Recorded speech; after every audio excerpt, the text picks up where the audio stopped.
Posisyon. Ano yung mga bawal gawin? Unang-una, bawal nag-flex ng elbow. Bawal yan. Okay?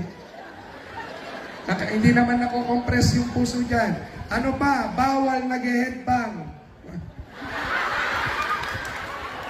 Okay? Bawal yan. At bawal din po yung nagbabounce yung kamay kung saan-saan nakakarating yung kamay. So, bawal din yan. At higit sa lahat, boys, yung mga boys natin, do not be a massager, nagmamassage. Bawal yan, ha? Okay. So, ano? Bayad na po. Bayad na. So, ano ang proper?